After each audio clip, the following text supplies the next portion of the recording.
Welcome back to the Hood Needs Fantasy Football Podcast. This is episode 90, Week 9 Waivers. I got my dog with me here, MFB. Yes, sir. No BBTB today. It's his birthday, so we're going to let him enjoy it.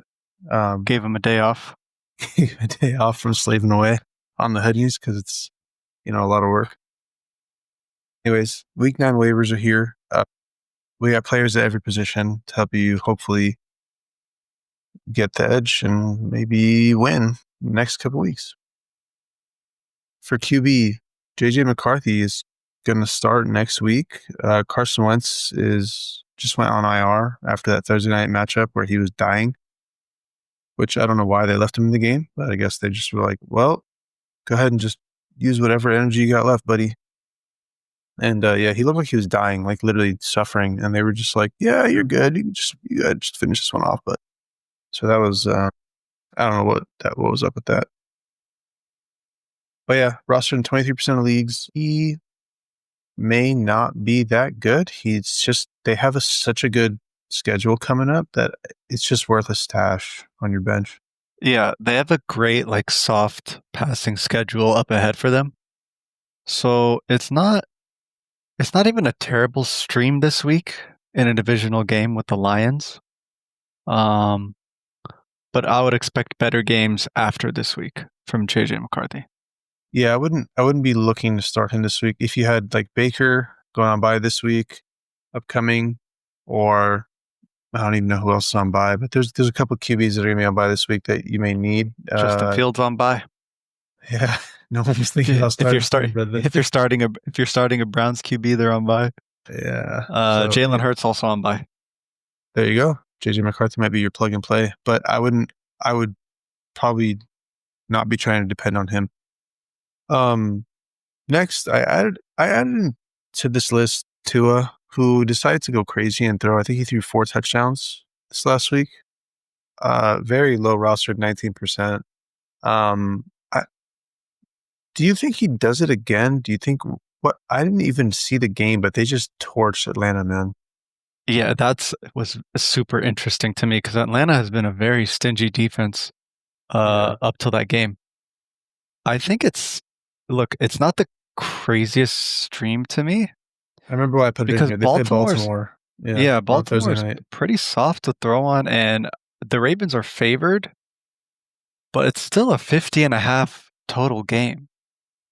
Oh, all right. So he's probably going to throw 2 tutties. Yeah. You know what I mean? He may be a plug and play against Baltimore. Man, I don't even know who of these two I'd rather have. I probably would rather just start my week off and just with Tua. If I needed him this week to go, I'd be like, screw it, why not? Yeah, ride the hot hand on a short week. Yeah, because Mike McDaniel's probably doing everything in his power to not get fired.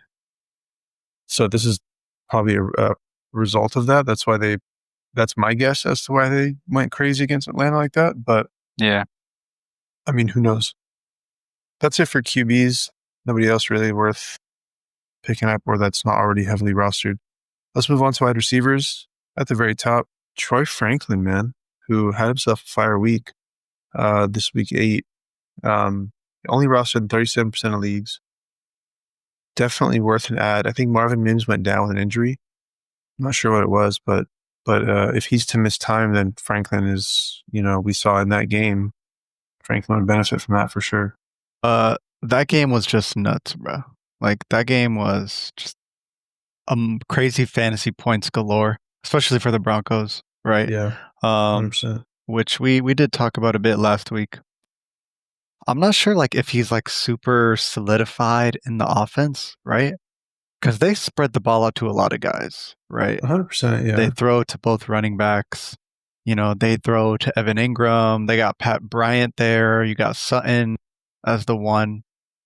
So even with Mims out, it has to be a shootout, high-scoring type game. Which for this week, especially against the Texans, I don't see it. Okay. Especially with the over being under 40 points, which is pretty low. Yeah, that makes sense. I put him because I think the last 2 weeks it was, he had against the Giants, he had a touchdown. He had 2 touchdowns last week against Dallas, which, like you said, Dallas pretty easy. I mean, there's usually a lot of fantasy points against Dallas. Give up a lot of points to wide receivers. So 100%. Bad defense. Couple more names here. Keyshawn Boutte, who's been getting it done for the last few weeks, trending in the right direction for that offense. And Drake May has been slanging it, man.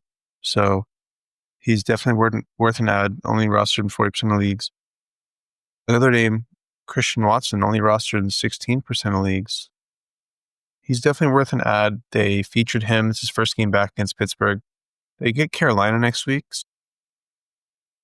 You know, I wouldn't be looking to start him next week, but he's definitely worth an ad since they did pay him in the off, or I think early in the season in September, and he's just barely coming back off an ACL. So they plan to use him for sure. I listed in here Texans receivers. We saw a couple of them go crazy. We saw Xavier Hutchinson get in the end zone. We saw the rookie. Oh man, what's his name again? Noel? Is that talking about Jalen Noel? Jalen Noel. And there's another one, another rookie in there. Jaden Higgins. Yes, that's the one. Jaden Higgins. I think he got in the end zone. Jalen Noel, I don't think scored a touchdown. He had 63 yards against San Francisco, so he did his thing. So a couple of these guys, I just threw their names out there. I mean, if you got a bench spot to fill, you might as well take a dart shot. But also, Nico Collins is returning. Yeah, for sure. Right. That's why I just listed. I didn't put a specific one. There's not one. I think in deep leagues, it's fine. Yeah, 14 plus man guys. Yeah. Next on the list, we got Chamir Dyke, the other rookie over in. I think it's DK, but DK. All right, it's a lot better than Dyke. Anyways, yes, 93 yards, 7 receptions, 8 targets. He got it done 2 weeks in a row. They get the Chargers next week, so I wouldn't want anyone from the Titans on my team besides maybe Ridley, who's Titans are getting thrashed. Yeah, week in, week out. It's horrible. So I wouldn't really be looking to add anyone, but he just may be a stash, probably in deeper leagues. Just decided to throw his name out here. Just keep him on your radar. I put one more player in here, just for fun. Tyler Lockett, man. He went to the Raiders. He's trying to go back and play with Geno. Just wants to finish the year out with Geno Smith. It's just worth. I kind of want to say he hopped to a worse team somehow. Yeah, but definitely. Anyways, Kimo just put him on here for vibes. So this is I would. He's just here for vibes, literally. Yeah. Any of these guys you want to highlight? Anyone you want to go over? I think it's definitely worth to roster like Troy Franklin or Boutte. As far as a confident starter plug and play week to week, it's going to be tough to choose, right? We've always talked about the Packers receiving core. They got Dubes there. They got Kraft, who they're using a lot. I would expect Golden to get online more in this last half of the season, right, rather than the first half. Yeah, so that's just my own takes. I think Watson could boom 1 week for you if you choose the right week. Yeah, I think a lot of, Troy Franklin, they distribute, Bo Nix distributes the ball a lot. Keyshawn Boutte, Drake May, same thing, distributes the ball to multiple receivers. Christian Watson, Jordan Love, same thing. So none of these guys are really, these are all mostly stashes and flex worthy, at least the first few. Troy these Franklin, are Hail Mary type of starts. Yeah, Keyshawn Boutte, Troy Franklin, even Christian Watson. They're kind of dart throws. The other guys, the Texans receivers, DK, from the Titans, maybe a stash. So on some of those guys, not really worth spending a high waiver claim on these guys or even that much fab. Let's move on to running backs. The big one, Tyrone Tracy. Only rostered in 49% of leagues because very unfortunate, very sad injury to Cam Scatterboo. RIP to the sack hitter, bro. Do we know? That man was balling, bro. That man was vibing the whole NFL, bro. He was something else, bro. It's sad. It really is, man. And he went successful surgery on his ankle. Was it a broken ankle? Dislocated ankle. Dislocated? Well, the surgery is successful today, Monday. Prayers up for Scotty. Hope he comes back healthy and strong. But obviously, we won't see him the rest of the season. So Tyrone Tracy only rostered in 49% of leagues. Definitely a hot ad. This guy is like, yeah, a very, very hot ad. You're going to blow the fab. It's going to be the most insane bidding wars in all your leagues. Yeah. Giants, even though they lost in their rematch to the Eagles, Dart is still out there moving the offense. And Tracy was the start at the beginning of the year, so he is a competent running back and should see all the usage, right? So if you have been running back dry, this is like a must add. Maybe even throw some trades to try to get him too, if you need it. Yeah, he's solidified rest of season, pretty much. I mean, Singletary's still there, but he's not taking any touches. He might take a couple touches here and there, but like Tyrone Tracy's, he was the starter last year. He took over that backfield last year, and he held on to it, leading into this year until he got injured. He's the number one for sure. Next on the list, we have Bam Knight, who's rostered in 20% of leagues. It's looking like Trey Benson's not going to be back after the bye week, so they're going to do one more week without him. Yep. And they also released Michael Carter. They I don't know if you saw that, which was kind of weird to me. They have plans to keep around. It was a roster shift thing. They just shifting stuff around with the roster. It doesn't. They're going to re-sign him or bring him back. So, but is he going to play next week? My guess is he'll back up Bam Knight. DeMercado. Well, probably should have dropped him then. No, I'm just kidding. Bam Knight is the one to play if you're going to play either of those two guys. But. Yeah, I will say for sure, like if you're looking for like the streamer of the week, right? It's Bam Knight. Monday Night Football against the Cowboys, who like at this point it's just start anybody against the Cowboys, right? Yeah. Like, bro, RJ Harvey got 3 tuds on them. Yeah, that was crazy. Right? Breakout game. And by the way, the total for that game is 54.5. I don't even think I've seen a total like that. The over under? Yeah. Oh, so that's going to be a game. And you need Bam Knight. Yeah, for sure. That game. Yeah. He's going to be for sure a hot ad. You could dice roll on Michael Carter if you wanted to as well, because if one guy's eating, the other guy might also eat. He might take touches. Either way, yeah, worth an ad. DeMercado doesn't actually exist. He's not actually alive. They just throw in a random guy, put a helmet on. I actually hella forgot about him. I swear to you, I forgot about him. Bro, I swear to you, I forgot he existed. Bro, DeMercado, it's actually just a random dude, and they put a helmet on him, and they go, "All right, bro," and they have him in a DeMercado jersey. They shot him after that game where he dropped the ball at the 1 yard line. Yeah. Tajay Spears, rostered in 31% of leagues, got in the end zone this week. It would make sense for the Titans on a lost season to develop their younger running back.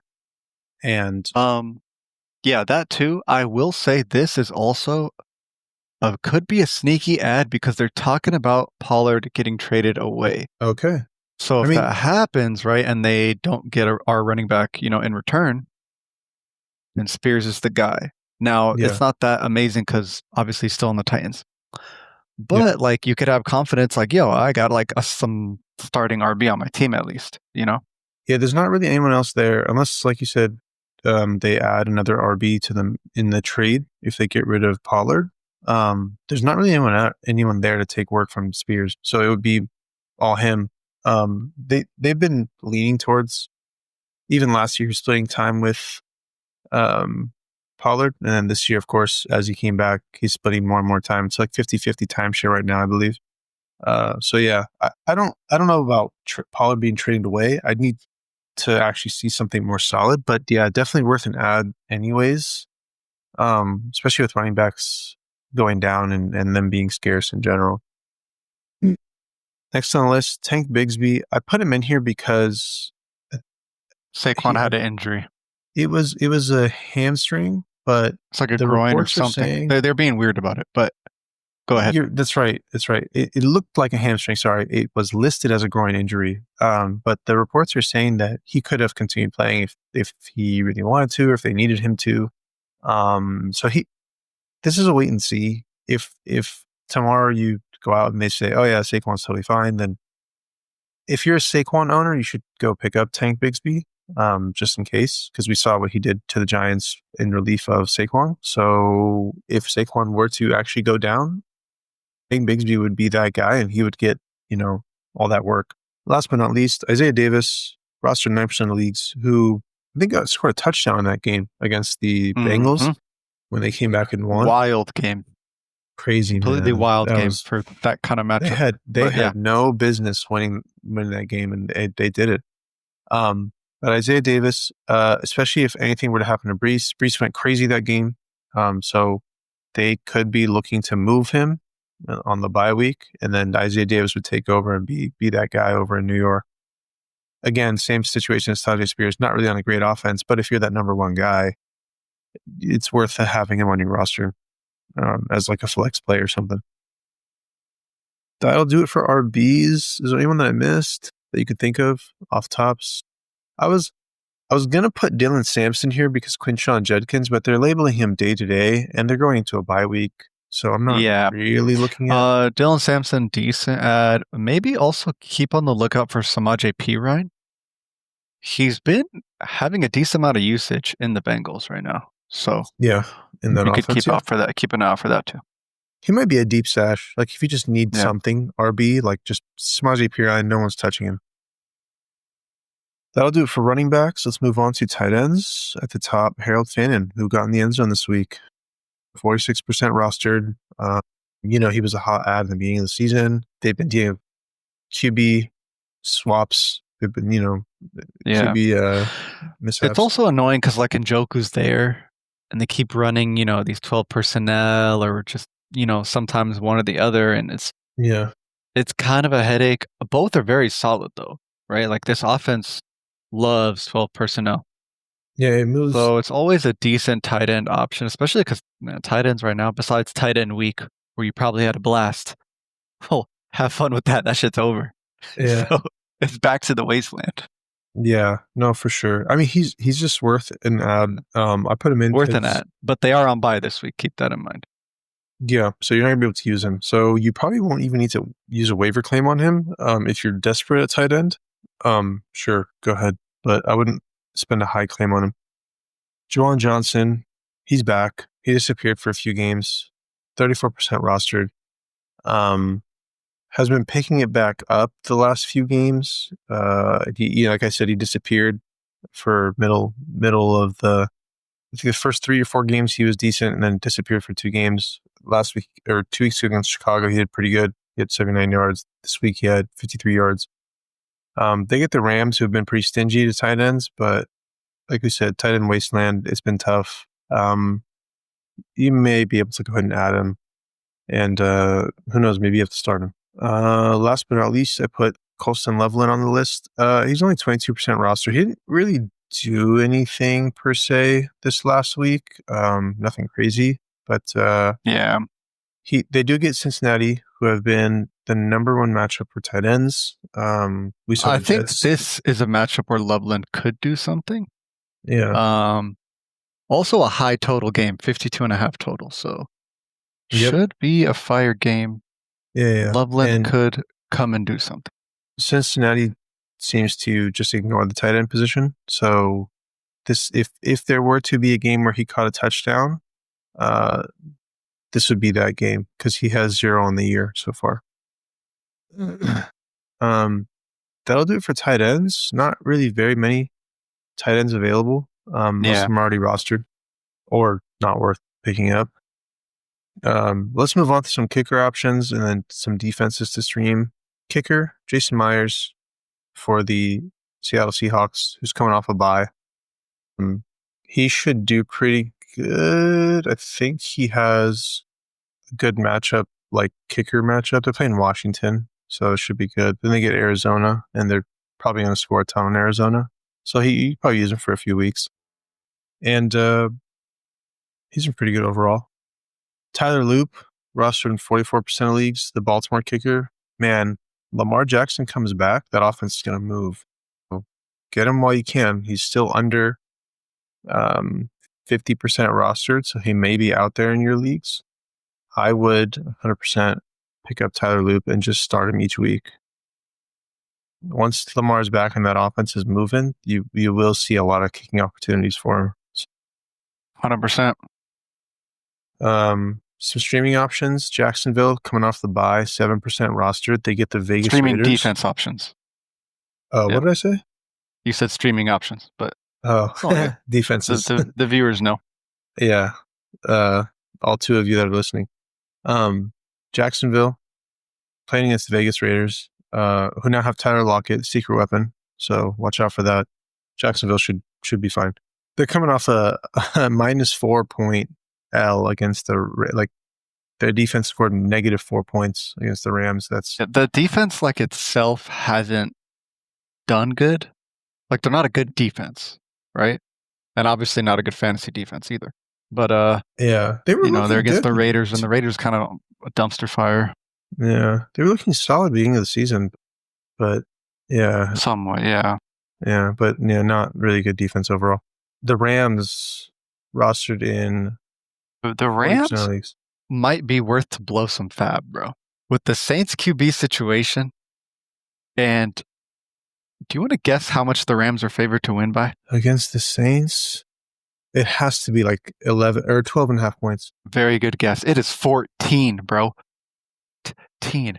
That's ridiculous. 14 point. The Saints are 14-point underdogs. That's crazy. That's crazy, bro.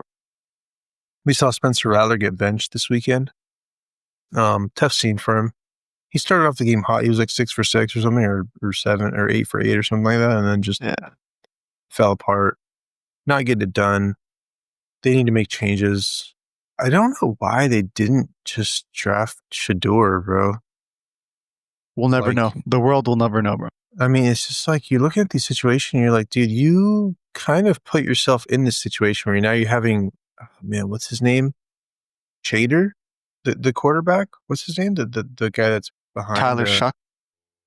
Shuck? I swear that's how you pronounce it, bro. Oh, it's spelled S-H-O-U. I swear they pronounce it Shuck. You could double check me though. I will not double check you because I don't think I'll ever say his name ever again. But yeah, he's playing against the Rams. Good luck to him. Good freaking luck to him. The Rams defense is crazy. He about to get thrashed. All right, yeah. But that'll do it for this episode, guys. Hopefully this helps you win your weeks. But we'll see you guys in the next episode. Peace.